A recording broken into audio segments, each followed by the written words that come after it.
ఒక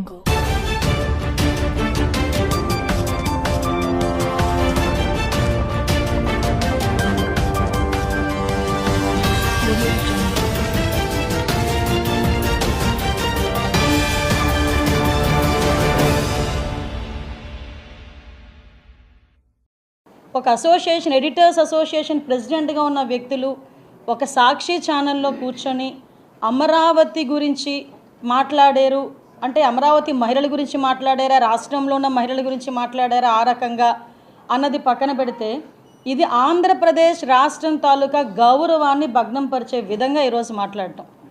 నేను ఎందుకు ఈ మాట చాలా క్లియర్గా చెప్తున్నానంటే ఈరోజు సాక్షి పేపర్ ఎవరిదో మనందరికీ తెలుసు. సాక్షాత్తు ఎక్స్ సీఎం నా పులివెందుల ఎమ్మెల్యే జగన్మోహన్ రెడ్డి గారు వాళ్ళ భార్య భారతిరెడ్డి గారిది.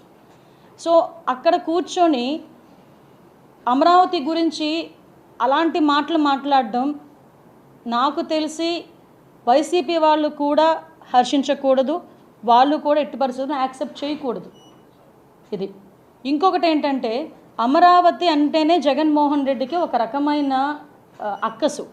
ఎలాంటి అక్కసు అంటే 2019 డిసెంబర్ 17 సంథింగ్ ఆ డేట్లోనే అమరావతి రాజధాని కాదు, అమరావతి 3 రాజధానులు చేస్తానని చెప్పి ఆ రోజు నుంచి కూడా ఆ రోజు నుంచి కూడా విషం కక్కి ఆ అమరావతి రైతుల మీద ఎంత దాష్టికానికి ఒడిగట్టారో మీరందరూ చూశారు.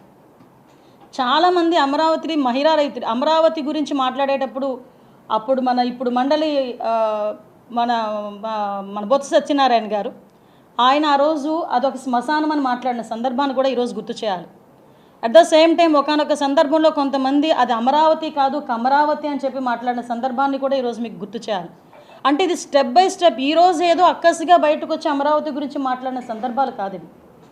ఆ రోజు నుంచి వాళ్ళ అధికారంలో ఉన్న దగ్గర నుంచి కూడా అమరావతి మీద ఒక అక్కసి వెళ్ళగక్కి ఆ అమరావతి ఈరోజు మన రాజధాని అని ధైర్యంగా చిన్న పిల్లోడి దగ్గర నుంచి పెద్దవాళ్ళ వరకు చెప్పుకోగలుగుతున్నారంటే కొన్ని వేల మంది రైతుల తాలూకా త్యాగం అండి. అది సుమారుగా 34,000 ఎకరాలు కావాలి అంటే ఒక పైసా ఆశించకుండా రాష్ట్ర రాజధాని గురించి మా భూములు మేము ఇస్తామని చెప్పి ముందుకొచ్చి కేవలం చంద్రబాబు నాయుడు గారి మీద ఉన్న నమ్మకంతో ఆ రోజు ముందుకొచ్చి అంతమంది రైతులు ఆ రోజు రాజధానికి అందరూ కూడా భూమినిస్తే దాంట్లోని శాసనసభను ఏర్పాటు చేసుకుని 2017లోనే అక్కడి నుంచి మన కార్యకలాపాలని కొనసాగించిన పరిస్థితి మర్చిపోయారా ఆ రోజు?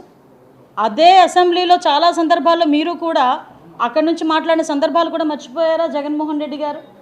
ఆ తర్వాత మీరు వచ్చిన తర్వాత కనీసం సెక్రటేరియట్ మొహాన్ని కూడా చూడకుండా కనీసం క్యాబినెట్ మీటింగ్కి ఏదో ఎప్పుడో 3 నెలలకోసారి 4 నెలలకోసారి ఒక్కసారి సెక్రటేరియట్కి వెళ్ళొచ్చి ఆ సెక్రటేరియట్ అంతా కూడా నాశనమైపోయే పరిస్థితులు కనిపించే పొజిషన్ కూడా మీరు చూశారు. అదే అమరావతి రైతులు బయటకు వచ్చి అమరావతిని రాజధానిగానే ఉంచాలని చెప్పడానికి అమరావతి మహిళా రైతులు వస్తే ఆ మహిళా రైతుల గురించి ఎంత వల్గర్గా మాట్లాడారండి.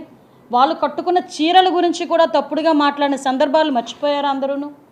ఆ అమరావతి రైతులు అందరూ కూడా సుమారుగా దగ్గర 270 మంది చనిపోయారండి అమరావతి రైతులు ఈ యాజిటేషన్లో.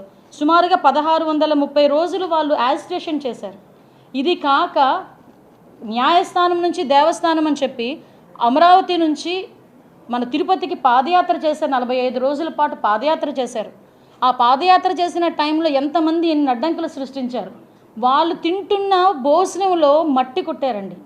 మనకు ఈరోజు మన రాజధాని గురించి భూములు ఇస్తే అదే రైతుల కంచాల్లో ప్లేట్లలో మట్టి పోసిన సందర్భాలను కూడా ఈరోజు నేను గుర్తు చేయాలి. ఎందుకు ఇవన్నీ చెప్తున్నాను అంటే ఈ రోజు ఎవడో ఒక వ్యక్తి వచ్చి సాక్షి ఛానల్లో కూర్చుని మాట్లాడేసి వెళ్ళిపోతే అది కాదు మనం తీసుకోవాల్సింది. అంటే దీని వెనకాతలు ఎలాంటి కుట్ర నడుస్తుంది, దీని వెనకాతల తరకు కుట్రదారులు ఎవరు అన్నది మెన్షన్ చేయాలనే ఉద్దేశంతోనే ఈరోజు మీకు ఇంత డీటెయిల్గా నేను మాట్లాడుతున్నాను.